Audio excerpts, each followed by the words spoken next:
Welcome back. How about that, Ted? Leitner Laz. I'm Ted Leitner with former Lion, Charger, Packer linebacker, and NBC broadcaster Jim Lazarly, and producer Joe, as in Joe Nelson. And gosh, we haven't discussed this, Jim, but I'm really, my mom was very sentimental. And watching those pictures of the young Jim and the young Teddy, wow. As Mike Myers used to say, I'm all verklempt. I'm verklempt. I'm all choked up. I'm all choked up. Oh, man. What a beautiful intro that was. And it was Joe Nelson did that, and really, really well done. Really, really well done.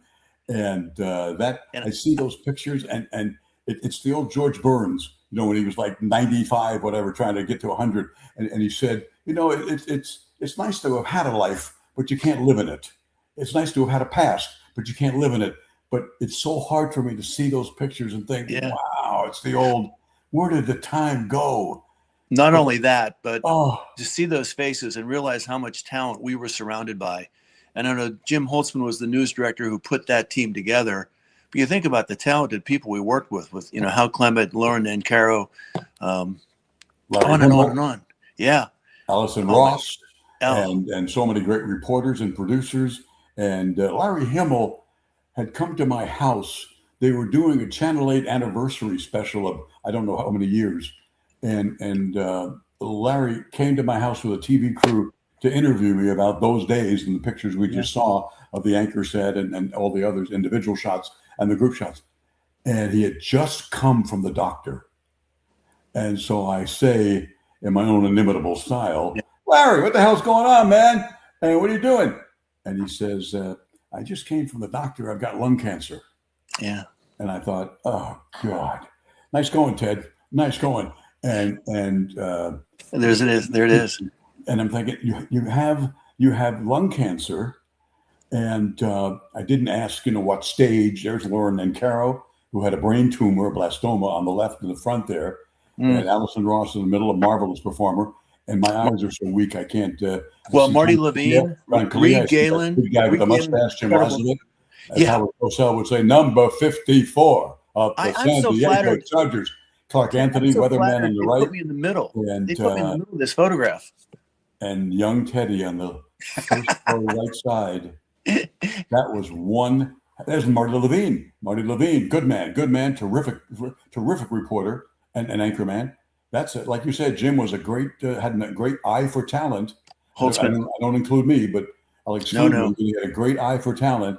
Yeah. And News 8 was something the likes of which you could travel the country and not see that ratings that high and people that good. Even all the photographers, Tom Warren and Ron Johnson, and all of those guys, they were just terrific. Some are still there at Channel 8. It was one of the great highlights of my life. And Ted, because of the talent in that photograph and in that newsroom, Holtzman, the news director, was able to take a chance on a guy with me with so little experience to back you up. And it's because of that talented team that I was able to get my foot in the door the way I did, which was actually not getting the foot in the door. It was throwing the door wide open and walking through because of, you had such a busy schedule. I got so much airtime, and I eventually figured it out. It was a struggle the first months, years. If I showed you tapes of me in Oklahoma City doing the weekend sports at Channel 9 in Oklahoma City in 1972, you would say, "Oh, Ted sucked. Ted sucked too," like we all do when we start. Don't be ashamed, man. Nobody's great when they start. Nobody's good when they start.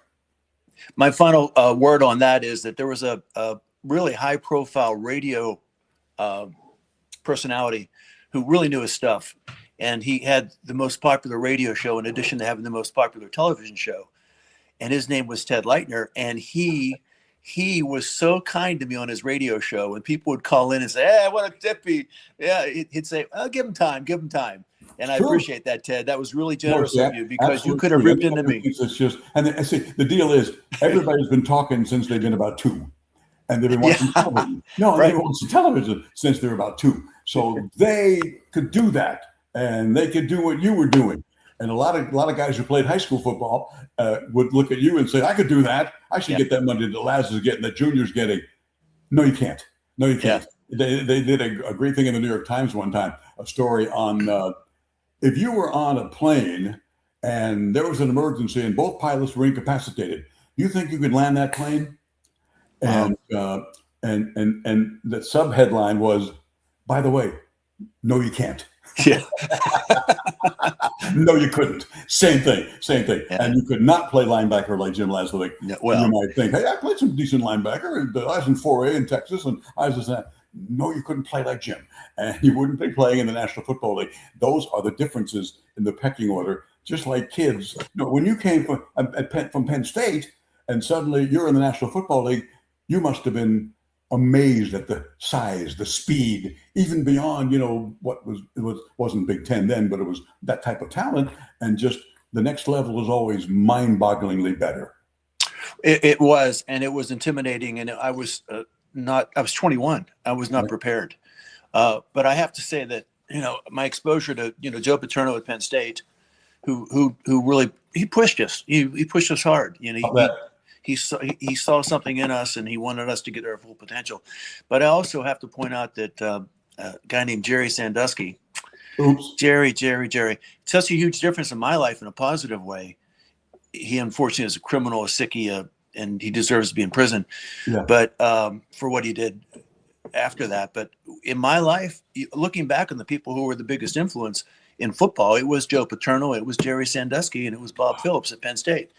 But what are you gonna do? See, that's where people say you can't judge someone by one thing, but in this case, when it's that egregious, overrules everything else. So and those of you who don't know, the Penn State scandal that hurt the program so much, and literally after Paterno died, they took down his statues, they changed everything about him because they alleged that he knew that his assistant, longtime friend Jerry Sandusky, was playing with little boys. Was absolutely a pedophile, and in the showers at wherever they had guests, and he was witnessed with little boys in the shower and so forth. And Paterno said, "I did not know." And that what that happens is, it's like you're the captain on the bridge of a Navy ship, and whatever happens, you're responsible. If you're the captain and it falls under you, then it's like if you didn't know, you should have known. And if you did know, you should have done something about it. So that literally destroyed the reputation of a magnificent man who I did have the pleasure to meet on only 2 occasions, Joe Paterno, that Jim played for, and Sandusky, who had a great reputation then. But I'm sorry, there's no allowance. There's allowance for some crimes, a crime of passion or embezzling because you're poor or you had to make the mortgage, you had to embezzle some money, but you've been a great man all your life, or a woman, that's one thing. But with little boys, just like we're talking about, no way. Files, no damn excuses, and you violated a rule that wipes out everything you've done good in your life. So I switching gears a little bit, but did I ever tell you the story? I probably did. I like telling it so much, and if I did, just cut me off.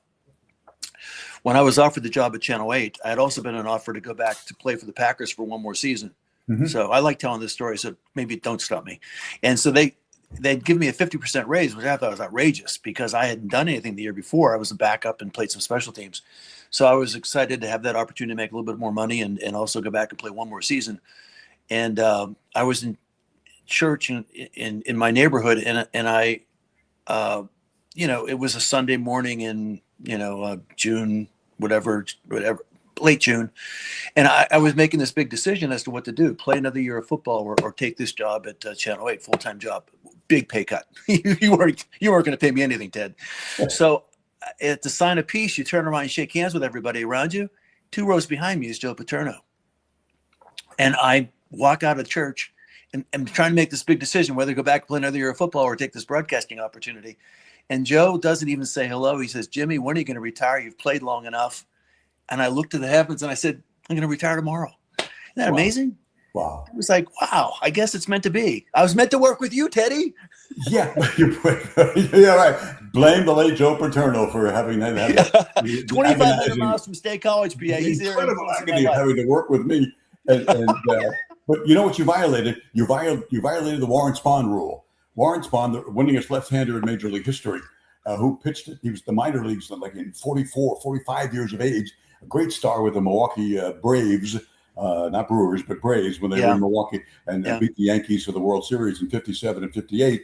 That was remember they had the three-man rotation of actually they only had two deep with him and Johnny Sane. So the phrase was spawn, Sane, and pray for rain. That was a great limerick in Milwaukee because those two were just awesome. And they beat the Yankees multiple times in that 57 and 58 series and were a terrific team with Hank Aaron and all those guys. But the Yankees had Mickey Mantle and their great team. So it was a marvelous World Series. But when he's in the minor leagues, they say to Warren Spahn, hey, man, you've been to the majors. You were an all-star multiple times.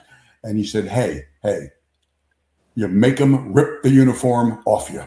Yeah. The love affair I've got, it's like the old Tom Seaver line when he was retiring. All these years, I thought I had the ball in my hand, but it turned out to be the other way around. Wow. And that ball grips you, and baseball grips guys like me and Bob Chandler and Jerry Coleman and all those guys. And it's such a love affair. But Spahn thought, hey, as long as there's a chance your body and mind will still let you play, you do not retire. You make them. It's not an insult. It's not embarrassing. Let them rip that uniform and take it away from you because you'll never be able to play again. So you clearly, Jim, made the right decision to take that job when it was there, when the Packers, it might have been a nice year of money, but no longevity. But then did you ever have, God, I miss it so much. I love the game so much because I played high school ball and I was a pretty good high school player. I only said pretty good. Yeah. And I missed it so much to this day. So didn't you have thoughts of, I got this job and it's going to work out well, but God, I miss it so much. I miss the fellas in the club, in the locker room. I missed the game. Didn't you go through that? I missed being younger and being better at the game than I was. Get online here. Here's the thing, Ted. I got to the point where I got tired of chasing people and not catching them. And that's really what my career had devolved into. It was a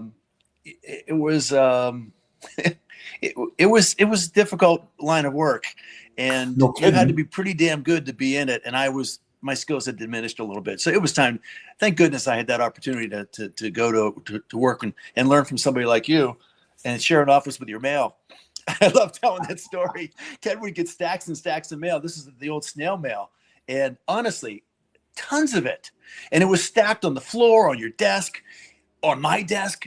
And Ted would come in. You were so busy with radio and TV and other hits. I had no secretary. And I had a typewriter, but I didn't want to open. And to this day, I regret that. I just moved a week and a half ago.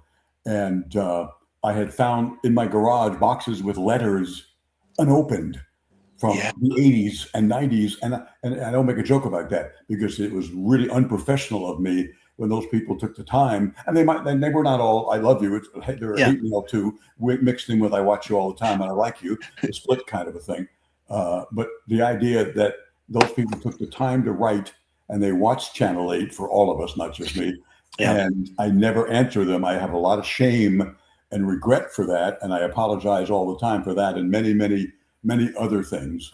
If I was Catholic, I would go to confession. If I went to confession, I'd use Bill Maher's line because Maher is half Catholic, half Jewish. So Maher says he goes to confession, but he brings his attorney in there with him. They have this thing now. Father, I think you know Mr. Goldstein, and we're going to talk about what I've done here, and he's going to advise me as to what I should or should not tell you, Father, and that kind of thing.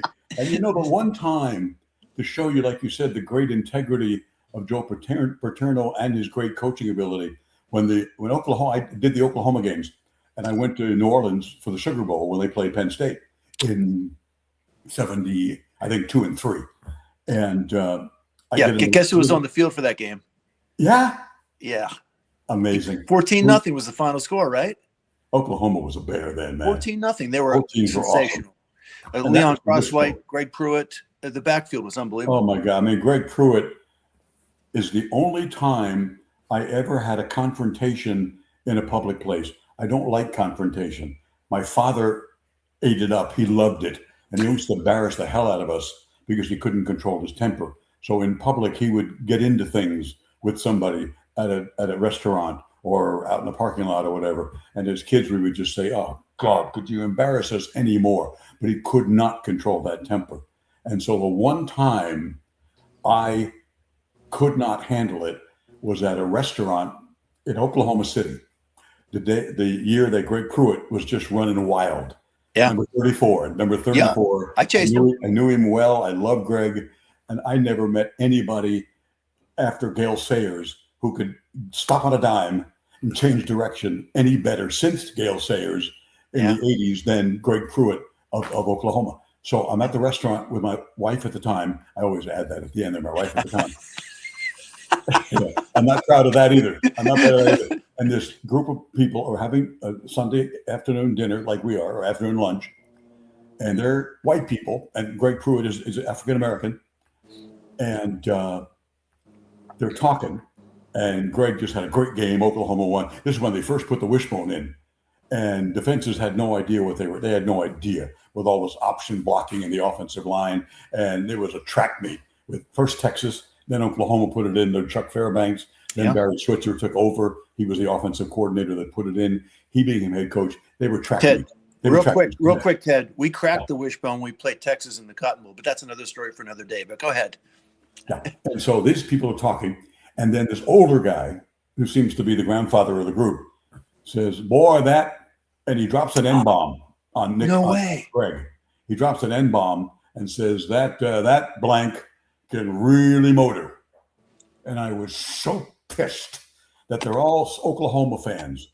And I mean, they are fans, like Red Sox baseball and Padre baseball and a whole bunch. They just love Oklahoma football. That their grandfathers did, their grandfathers before them, and they live for Oklahoma football. But when it comes to even a star like Greg Pruitt, he still has to drop an N-bomb on him. Yeah. And I just got up, and I never ever do this. And I got up and I walked over to their table and said, excuse me. Now, one of the women recognizes me from Channel 9 because I do the sports on Channel 9 in Oklahoma City. And she says, you're the guy on the news. You're Ted, right? Yes, but forgive me. And I turn to the grandfather and I say, how dare you call yourself an Oklahoma fan and besmirch a kid like Greg Pruitt, who I know and think is a wonderful guy, and yet you think his color matters? Well, guess what? When he scores a touchdown, you still cheer, don't you? And I just staring at him. And everybody got real quiet, and the restaurant got real quiet. And I walked back to my table, and my wife wanted to just punch me right in the face for embarrassing the hell out of her. That's the one time I had a confrontation and thought, you bigoted piece of crap. You love the touchdowns. You love Greg's touchdowns, but you don't like Greg's people. Is that what you're telling me? Because you're a bigoted piece of crap, period. That's the way I'm not saying it's, and people who think, well, that was then in Oklahoma. That was then in our country. No, it's not. It's still there. Many people are still there. We see our president putting, pictures of Michelle and Barack Obama, a marvelous president, no scandal, great agreement with Iran that 5 other countries said, this is going to work. This is going to work. I'll sign on to that after Barack Obama does, and shows them a black couple as apes. The president of the United States showing black people as apes. So what we had in Oklahoma back in 1972 and 73 is still around. It's still around. And it just broke my heart. And I could not let it go. And normally I would let something go like that. Oh, Ted, and had what a team. I think if more people would have experienced trying to tackle some of those folks getting run over by we aren't equal. They're better. It's like, really? You're going to say that about him? He just ran me up. No way. That guy is good. Why do you black players want to be equal? You're already better. They're better. And that backfield had Greg Pruitt and Joe Wiley, who was not as fast as Greg, but pretty close. And Leon Crosswhite was the fullback. And Jack Mildren, who had a brain like Einstein and a great little option quarterback. And Jack was so brilliant. And the team. Leon was a teammate of mine in Detroit, Ted. Leon was a teammate of mine in Detroit, Leon Crosswhite. Mm-hmm. A nicer guy you would never have met. Way. I love those guys. He had some tragedy right after college. and it affected him, and he handled it so well. And I think back on those days. I was just thinking about that the other day, about Leon and how amazing he was, the way he worked his way through a tragedy in his life while he was a very young player. And he got some support from Steve Owens, who was on the team too. Steve, the Heisman Trophy winner. I was like this with Steve. I love him. Oh, what a great guy. I've been out of touch with him. I regret that. But Steve Owens, man, woo, could he batter you at fullback or what? Yeah. Oh, yeah. And then he could run away from you too. He was fast and tough and smart. That's a good combination for a running back.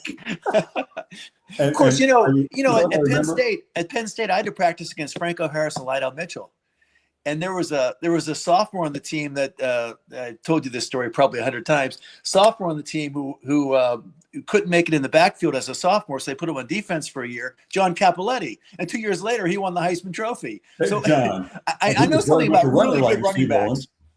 Just put it in there, but his quarterback, just put it in there. And a friend of mine, Bo Nance, who did the TV and radio in Oklahoma City, who's gone now, and he would purposely. He changed his seats during Steve Owens' era at Oklahoma from like the 30-yard line to be in the end zone because he loved to see the blocking unfold and Steve Owens come bucking through that line in the A-gap and just run people over. And during my time in the Army, when we had to go for reserve summer camp, Steve and I were in the same battalion, not company, but same battalion. So after I left the infantry and got transferred to the public information office, and this makes us look like bad soldiers. So mea culpa. So I tell Steve, hey, I'm gonna come by. I'm gonna get a Jeep and come by and get you. And I'm gonna tell him we're gonna do a story on you, which we did. But that got Steve out of like 3-4 hours of duty. Yeah, I'd come by in my Jeep, and I'd say, I'm with the public information office, and we need to have Steve Owens to do an interview for a story we're doing on the fact that he's in the Army National Guard in Oklahoma. And so we'll bring him back later. Okay. That's great. And Steve would come out with a smile on his face and think, they're going marching. Teddy, they're going marching. You got me out of marching for 3-4 hours. And give me a big hug. Then we go to the Pizza Inn, not the Pizza Hut, the Pizza Inn in downtown Fort Chaffee, Arkansas, where they had the summer training that we'd go to. And we'd sit go for the pizza buffet. Good soldiers, huh? Thank God they didn't need us. We were not very good. And I beg your forgiveness. Thank God we have great soldiers and Marines and sailors and airmen and Coast Guard. But that was my time with Steve Owens, whose little brother Tinker came up later and was a great wide receiver at Oklahoma. Yeah. Speaking of the service in the military, thank you for your service. Ted, thank you for your service, even though it was a bit limited. I have even less. I spent 1 week in Army ROTC, and the person in charge of ROTC said, Jim, we're going to have a little bit of a problem here. I said, well, what's the problem, sir? We have maneuvers and drills on Saturdays. Right. What do you normally do on Saturday? I said, we play football games. He said, yeah, you're not available. You can't be in the Army ROTC. So after a week, I was told to leave. That was my exposure. No, you can't. No, you can't. I think I'd have benefited greatly from it, though. That's a fact. So I just, wow. Yeah. Just hadn't thought of Stephanie. You brought that up. Steve Owens and Boomer Sooner, man. Boomer Sooner, because I went to Oklahoma State for 5 years, and then I went to grad school at the University of Oklahoma. And my first job with Oklahoma was doing the football color and the basketball play-by-play in 72 and 73 before I left and went east. Yeah. And I love the Sooners. I love the Cowboys. I love both my alma maters to death, as they say. And meeting some of these players and, even the Selman brothers, the very famous. Oh, my goodness. Selman Goodness. They were so marvelous players. Lucius, Dewey, and forget the third one. I can't forget. I can't remember. I know that Dewey came and with the Chargers for one training camp. So I Dewey at one camp, and he was playing linebacker. It was wonderful. And you have to see, and I hope Jim knows the impact that players have on kids, especially. Because whenever I saw a guy in any sport that blew off somebody for not signing a kid's autograph, I would just nail them on Channel 8 and nail them on the talk shows because it means so much. It means so much to them. Right. To meet these kind of guys. And Barry Switzer would tell us and show us some mail when he was head coach at Oklahoma. When Lucius Selman, no, was it Lucius? Yeah, Lucius Selman, the oldest of the brothers, was the big star on defense of Oklahoma. When they had the great wishbone offense, the defense was okay, but Lucius was a great player. And he would show us letters from hundreds and hundreds of moms throughout Oklahoma saying, Coach Switzer, I want to thank you for having Lucius on your team. And he's such a great man. And we see him in interviews, and he's such a great student. So whenever our kids are being bad, are misbehaving, or they're not doing their homework, we tell them, hey, Lucius does his homework. Lucius does all that work, or he doesn't get to play. And Lucius goes home, goes to his dorm, he does his home, and all that stuff. Because Lucius was their hero, they would straighten out. They would stop screwing around, talking back to their mom. They would say, you think Lucius dares talk back to his mama like that? And Barry would read these letters to us, and tears would come out of his eyes, realizing how much you guys mean on things like that as a hero to someone, whether you should be a hero or not. We're not going to get into that. Right. But, because we have military that we know since the Persian Gulf very much in our mind, the first Persian Gulf War. We have great athletes. The heroes are the military. But the idea that Barry was so moved by that, Coach Switzer, that people that's the impact these players can have when you tell them, hey, and they always would, this made Barry cry all the time. They would get to the end of the letters and they say, go Big Lou for Lucius Selman. And that's how much they were fans of Oklahoma, that if they told their kids, Lucius would not like it if you talk like that to me, and he would not like it if you don't. And they listened.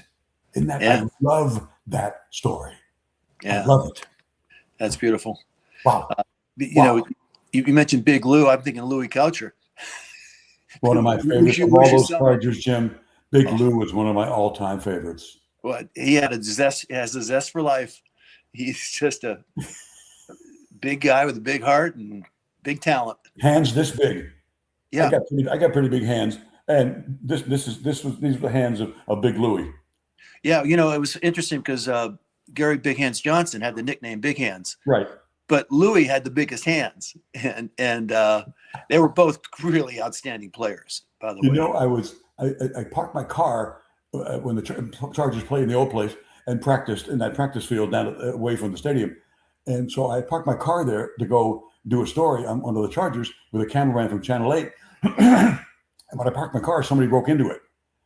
And the only thing they took was the radio out of the dash. Yeah. And of all my, they were not 8-tracks, but the little cassettes.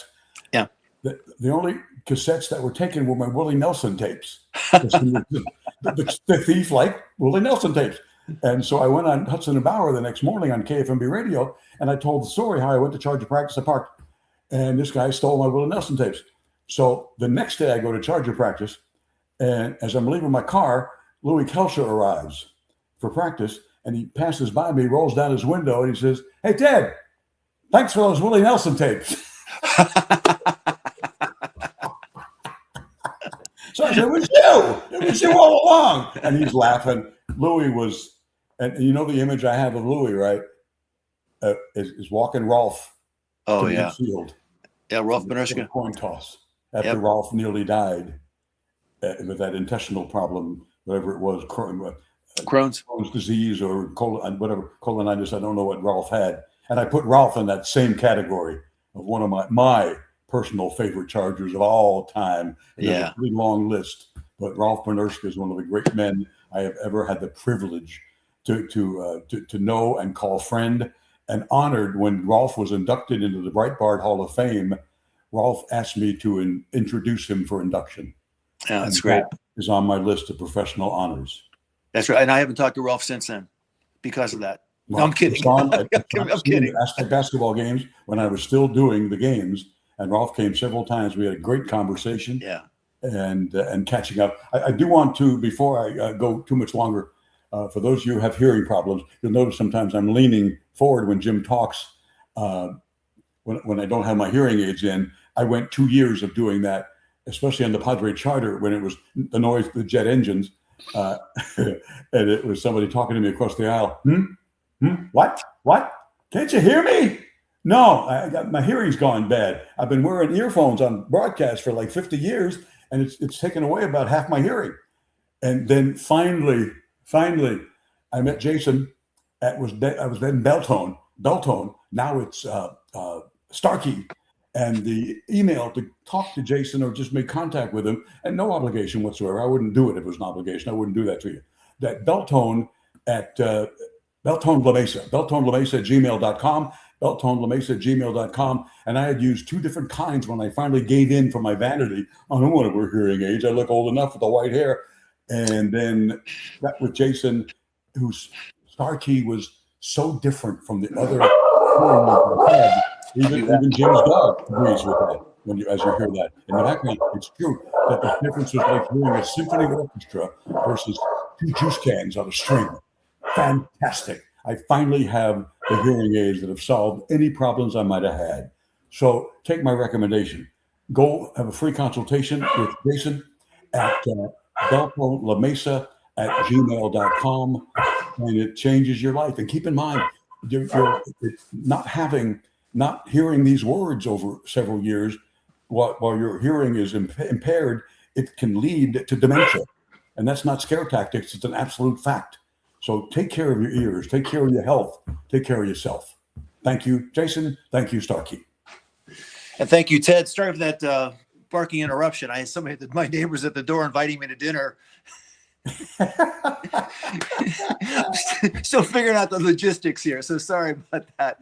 Oh man. I'm not going to be invited back. It's going to be the Ted Show. The Ted Show. That's a nice ring to it.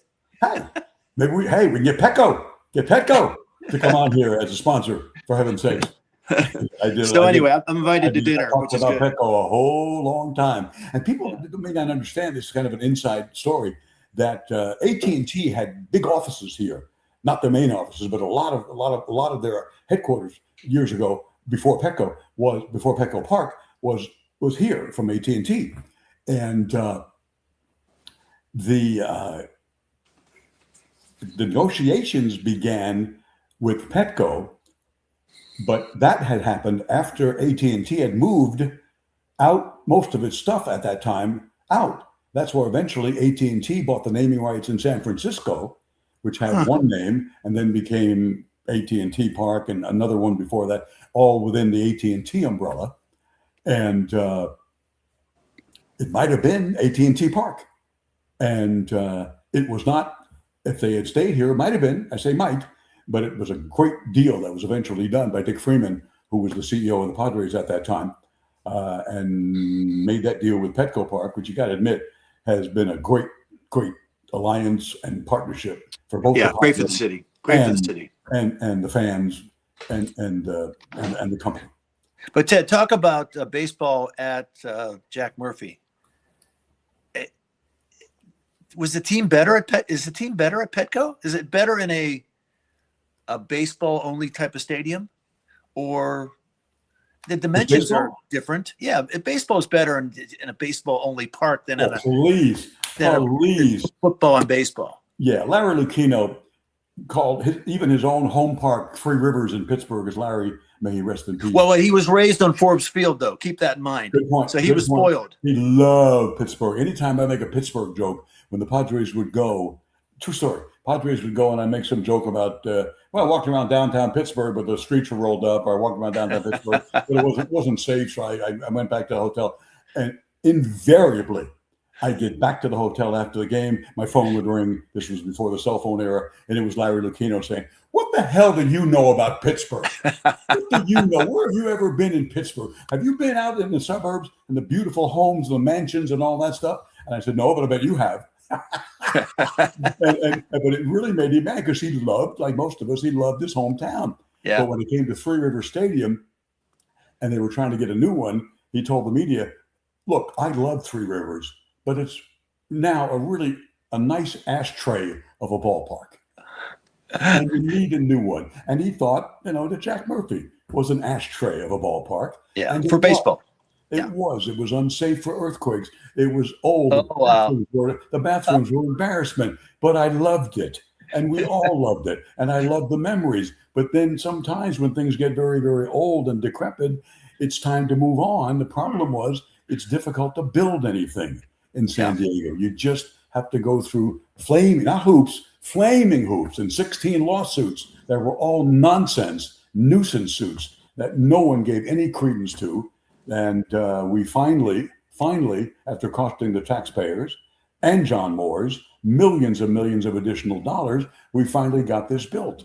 And I do like to say that everything that Moores and Lucchino and the organization said would happen, happened in terms of property values, cleaning up the gas lamp, being proud of a place, keeping the franchise by getting a new ballpark. And maybe you don't, because they had a short contraction list. The Marlins, the Expos, the Padres were on that list. But the Padres were also on the long list of contraction teams that might have gone away. I know this. Yeah, good point. Directly, but closely directly to Bud Selig, who was the commissioner at the time. Padres were not safe in those days before the program built to what it is now. And listen, I got to give an attaboy to producer Joe. It was true. Producer Joe, come on, look at this photo. How'd you dig that? Oh, look at that. There's Petco. What a spectacular. And there you go. Spent a lot of time on that field, Ted. So many memories. I can't. The memories I have in both ballparks, both stadiums. As Lucchino told us when we were building it, if you said new stadium can be great, it's not a stadium. Ballpark. It's a ballpark, and I mean Larry meant that. He really meant that. I made that mistake around him too. Not that ballpark. You know where that is? That is 1980 in Yuma, Arizona. And if my collars were any bigger, I would fly like the Flying Nun on television back in the 90s. Just look at this. Look at the shirt on this guy. And interviewing my dear, dear brother, mentor, friend, Gerald Francis Coleman, United States Marine Corps, deceased. Yeah. Great guy. Look at him. We talked about memories with the introduction of this program today. Well, I've got 17,000 memories just looking at that picture. Yeah, that's wonderful. Wonderful. Gosh. Ever tell you the one in Cleveland with the guy who banged the drum? The guy in Cleveland would bang his drum all the time. He had crazy hair. He was wild. Yeah. And like Crazy George, who was either leaving San Francisco or whatever. Yeah. And so Jerry and I are working together at the old place in Cleveland, the Mistake by the Lake, as they called it. You ever play there at the old Cleveland Stadium? Oh, yeah. I should have known. Yeah. Right on Lake Erie. And it's just horrible. The wind, the lake effect, as they call it, not just the wind chill, the lake effect comes in. And I mean, it's 20 degrees lower than any place in downtown Cleveland. But it was a huge, great, to me, that's where my New York Giants played. Jim played there. It was so historic. That's where the great Jimmy Brown ran up and down for the Cleveland Browns. He and Gale Sayers are still the two greatest running backs I ever saw in my life. Just absolutely unbelievable. Yeah. So it's the history of these places, and it's sad. It's sad, but we move on to bigger, better places with more amenities and Wi-Fi and everything we have in the new stadiums. But I still look at those old places and I just get choked up. Oh yeah, there are some interesting places that I played in when I got into the league in '73. Look at that, the old baseball, the diamond's still there. Oh my goodness, I still have rug burn or burns from falling on that turf. But there was a pretty good running back in Chicago named Walter Payton, Ted, that I got a chance to play against. My goodness, was he good? Wasn't he good? You talk about some of the great players. You watch nowadays, and I'm not knocking guys because we know about concussions. You're trying to limit the amount of impact now that we have consciousness of the concussions, even though the NFL lied and lied and lied. Concussions? We have no evidence that concussion can possibly cause any damage. That's anything with. I just now see these public service announcements on the NFL, and they're talking about player safety and how concerned they are. They're concerned about money, and that's all they were concerned about. Yep. Even that woman doctor who's brilliant, but she wasn't a neurologist, so they destroyed her reputation and said she's not even a neurologist. What does she know about concussion? She's not doesn't study the brain. She was at Boston University, and she is brilliant. And what she said about repeated concussions and CTE, which took our beloved Junior Seau and so many others. And well, now, Ted, talk to producer Joe about dealing with me. it's not a piece of cake, and I blame a couple of the concussions I had. But anyway, don't let me interrupt. All they cared about, like any other corporation, it's money, That's money, right. money, money, money, and they lied and they lied. But these guys that have had this repeated impact, it has been suicides, ALS, dementia, and so many horrible things. But Walter Payton, if you watch nowadays, every running back runs out of bounds. Yeah. No matter what the angle is. I'm not knocking them. I do the same thing. But they all run out of bounds. Did you ever see Walter Payton run out of bounds to avoid contact? Never. Lowered his shoulder and ran into you is what he did. Whatever the angle was, he would turn in toward you. Yeah. You had the better angle, and he would take you on before you could take him on. That was number 34 of the Chicago Bears. That's right. That would get him an extra yard or two.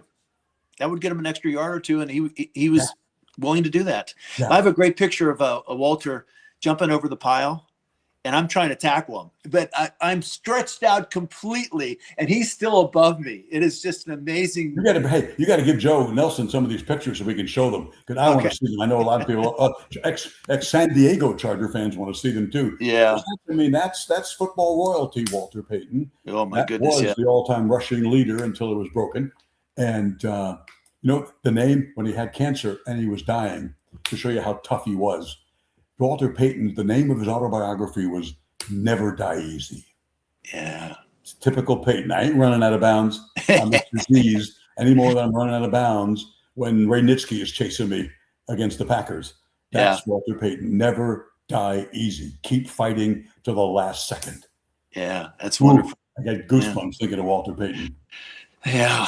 I get goosebumps thinking of him running by me. And I never met him. And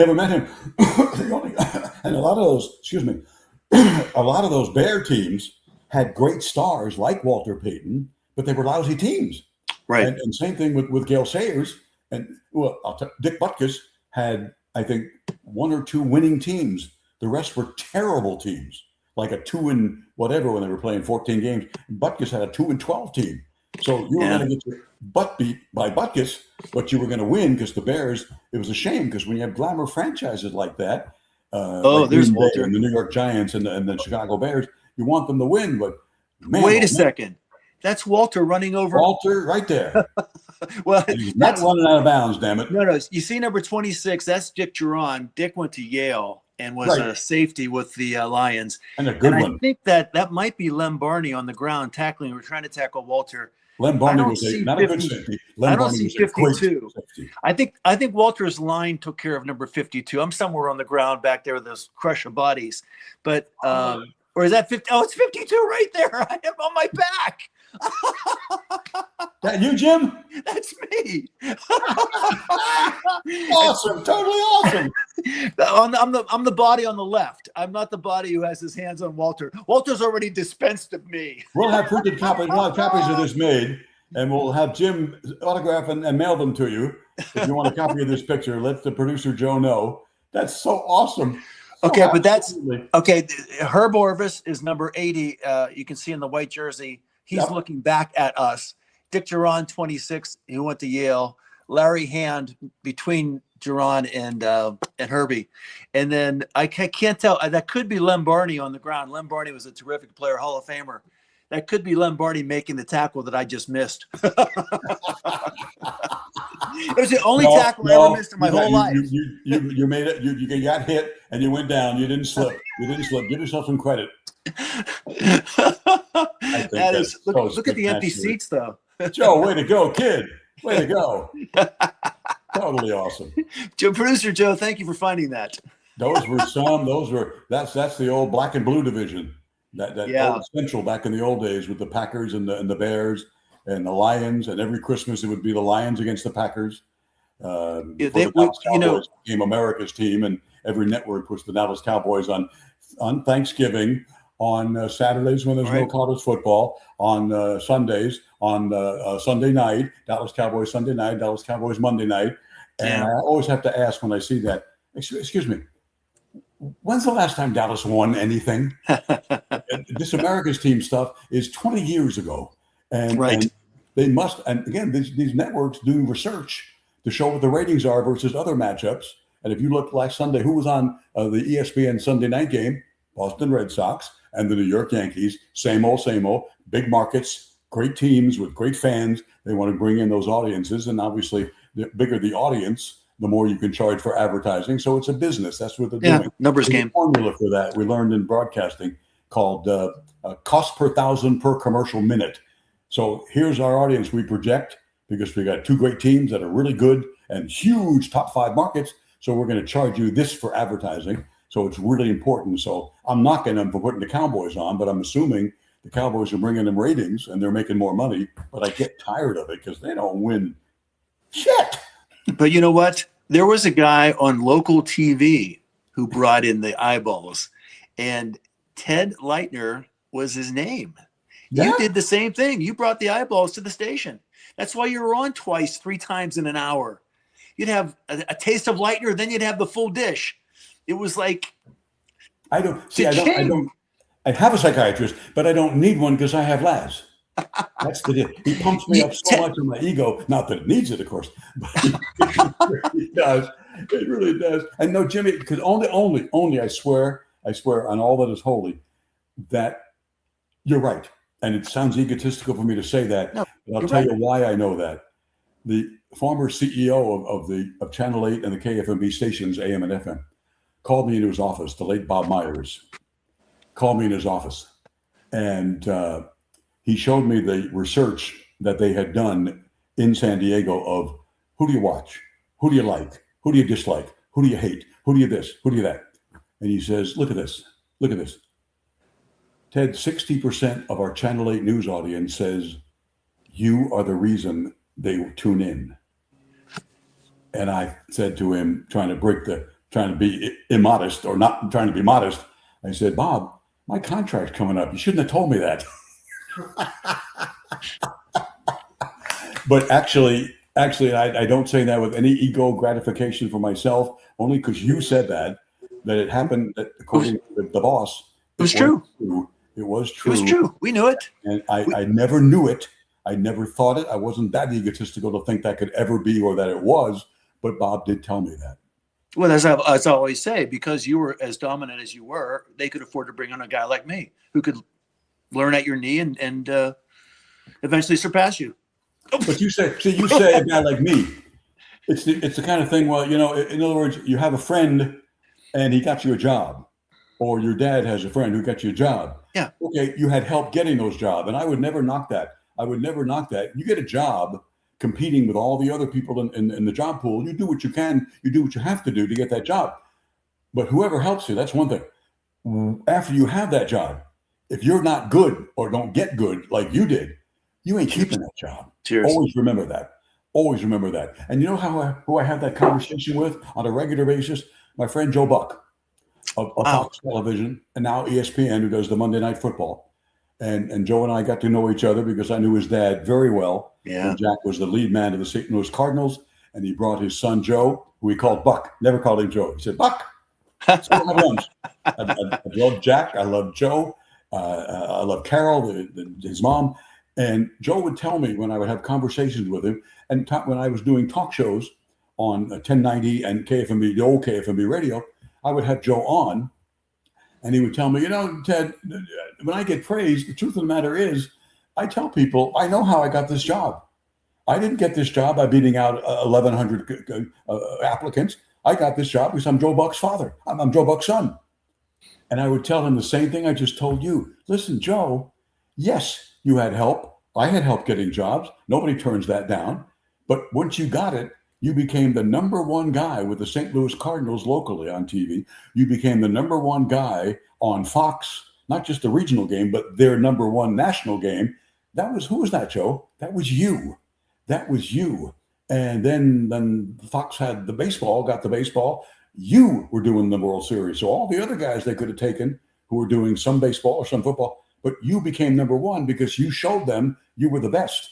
So yeah, you got help getting the job, but you, Joe Buck, you kept the job. And Jim, you You did know, that. Ted, here's the thing with you. You made the sportscast so conversational. You were not delivering the sports. You were Right. having a That's right. conversation with the audience, That was on and purpose. that wasn't the case back. I don't want to say how many years ago, 20, 30 years ago. Seems like a long time ago. That wasn't the case. Not everybody was conversing with the audience. A lot of people were pontificating, or just. But you had a conversation with the audience. And it was a little one sided because you had the microphone, but but that's really That was the only thing I what it's did by become design. now. I wanted to, because when television started, especially the sports guys, and the teleprompter was not invented. So there was the teleprompter is a rolling big square above the camera lens, and these guys are reading it. It looks like they're looking at you, the audience, by looking at the lens, Right. but they're reading the words. I don't mean to Right. blow your image or your imagination, but that's what they do. And it wasn't around in the old days, so I never used it. But when they hired the sports guys, when television was first doing news with sports, they hired old-time radio sportscasters. And these guys would write their script, and they would, and they'll swear the Padres today ate the big one in Chicago, which they did, as they did yesterday. A windy day in Chicago. That's a problem, all right, with 11 home runs yesterday and 47 more today. It must be a windy day in the Windy City, and the Padres got their brains beat out yesterday and today. But they'd be going up and down, up and down, up and down, because they'd be reading their script that they wrote right in front of them, because there was no teleprompter.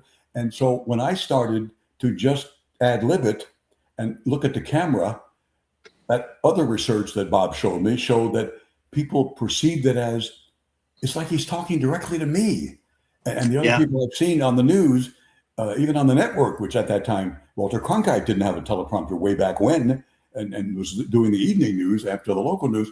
So it was unusual for them to see me just looking at them and talking in a conversational, and they would tell the researchers, and I hope you don't think I'm patting myself on the back, I'm just reporting it, because Jim mentioned that, how interesting it is how people perceive things. And they would say, because of all that, good evening, this is the news, up and like a bobblehead doll. It was human bobblehead dolls that were on television. And they would say, Ted just looked like he's just talking to me, directly to me. And it really helped. And even, I'm not a sports fan, but I don't even care about sports, but I love how he's just talking to me. Ted, that's the thing. You don't realize you were just talking to us. No, I know. You were. I know. Even though there was thousands of us out there, you were talking to me. And some of the things you said really annoyed me. That's the other thing that made you so compelling. I can scream at you. People are different. Audiences are different. So if you get lucky that they perceive you as, hey, I like that, you're talking right to me. Any positive you can get gives you a career. And I thank all of you, like I always do, that whether you hated me, if you watched a little bit, that helped. I appreciate that. If you liked me and watched, that helped. That I appreciate that. But read the screen. We just got some feedback, and it says you're as funny as ever. Aha! Brilliant as ever, too. He meant funny and brilliant as ever. You know, my favorite ad lib. One of my favorite ad lib of all time on Channel 8 was we had one of the anchor people. I will not even I will not use that name. I will not say whether it's male or female, but could not ad lib. So everything was written and put on the teleprompter so it could be read. So that person did a story about a kid who was missing in Santee, and in the story said, and he is 11 years old, and he is wearing a pair of jeans and a gray shirt, and he is 4 inches tall. We'll be back with more news after this. So they get on the phone, they call her and say, hey, you said, they call that person. They call that person. And they said, you have to do a correction coming out of the commercial. You have to mention the fact you said he was 4 inches tall. I said that? Yes, you said that. A lot of times you don't hear yourself say stuff like that. We don't have time to type it up and put it on the teleprompter, so you're going to have to ad lib it. This is not going to be good. This is not going to be good. It's a nuance to this. It's simply a nuance. I hope you get the nuance. So they say, okay. She says, okay, I'll ad lib it. And we come back and they say, stand by, 3, 2, 1. And they cue her, means you're on. And the anchor person says, I wanted to correct the story we gave a moment ago about the missing boy in Santee, he is, of course, taller than 4 inches. That's the best you can do. They know he's not under 4. We know he's more than 4 inches tall. Tell us how tall he is, or make something up, whatever. One of my favorite nuanced. She wasn't wrong. No question. No question. It's just the kind of stuff that goes on. And it's always funny when it's somebody else. Oh, look at that score. Here's a final just in. No, it isn't just in. It was a day game. The Padres are in the air flying to Los Angeles for a huge 4-game series, my boys, for tomorrow against the Dodgers, who I got to tell you, the Dodgers, my old buddy Doc Roberts has a fantastic club. Yeah. He really has a terrific club. What a great guy, though. Great guy. If they ever had health throughout their entire rotation, which hasn't happened in 5 years, they can run away with any division. Wow. And Dave deserves that. I mean, to have that kind of talent. Oh, I believe that. I believe that. Smart, hardworking man. No, I think, no offense. You know my feelings for the Padres. Right, same here. 41 years as a broadcaster, 5 as an ambassador. I was honored by the Seidler ownership to induct me into the Hall of Fame. I would never badmouth them, but I will be honest always and say that whoever made the decisions running off Buddy Black was a mistake. Running off Dave Roberts, who they said was a Buddy guy. He's close to Buddy. Well, let me say this. When you're a Buddy guy and you're close to Buddy, that's a good thing. That's not a negative. But you never know how corporate people, executives think and so forth and so on. And many times they want their own guy. That's the same way it is in every corporation. It's understandable. The Padre executives or baseball executives, people feel more comfortable with their own people, so they make changes all the time. But Buddy landed on his feet because he's so good. Yes, Colorado had nothing, so he couldn't do anything with them. But Bud Black is a fantastic manager. And we found out that Doc Roberts is a fantastic manager also. Yeah, and both great guys, too. I personally think those were mistakes in letting those guys go at that time. And same with Bochy. And Padres did not fire Bruce Bochy. But when Sandy Alderson was the CEO, you never let a manager go into the last lame duck year of a contract. You always extend him. And Sandy did not extend Boch after division titles in back-to-back years, 05 and 06. So that's a slap in Boch's face. He just won 2 division titles, those damn Cardinals, and knock us out of the playoffs every time. But clearly Boch got that signal that if Sandy doesn't extend my contract, I'm walking death. I got no chance. I'm terminal. So Boch left. So Ted, but it was the writing was on the wall that Sandy sent him a message by not extending his contract after back-to-back division titles. And how did that Boch guy? How did he ever turn out? Yeah. 3 world championships in San Francisco and 1 in Texas. Like I tell Boch by text, I'll see you in Cooperstown, kid. Yeah. Good point. Good point. And I will. Good guy. The old business, number 54. We need to talk about the difference between building a winning football team and a winning baseball team next time, because I want to hear your thoughts on that. I have some definite thoughts on how you build a good football team, but the sports, we're crazy about both of them. I know your preference is probably baseball by a little bit. Mine is football by a little bit. But so I want to talk about that next time. Ted, good seeing you. I appreciate that. I do. And I had guys, friends, and other broadcasters who are not friends. When I first started, my pecking order of what I loved the most was football, basketball, baseball. Wow. When I finished my career and retired, that had changed to basketball, baseball, football. Yeah. And part of that was that guys in the network, Charlie Jones of NBC, Brett Musburger of CBS, friends of mine told me, basketball is your best sport. You do basketball better than the others. And so that influenced me in how much I liked it because they thought I was good at it. And it doesn't matter what you think. It matters what other people, including the audience, thinks, listeners or viewers. And so it changed my perspective during that time. Might have something to do with pace of play because basketball is, it's nonstop, back and forth. Yeah. And that's, you can do that. You can do back and forth, Ted. You prove that every hour with me. You can do back and forth. Because I don't remember the medical term for this, but the layman's term is diarrhea of the mouth. Are we out of time? Yeah, or word hemorrhage. Word hemorrhage. Are we out of time, Ted? Is this goodbye? This is goodbye, my friend. Great spending time with you, Ted. And all of you out there listening, thank you so much. Jim Laszlovic.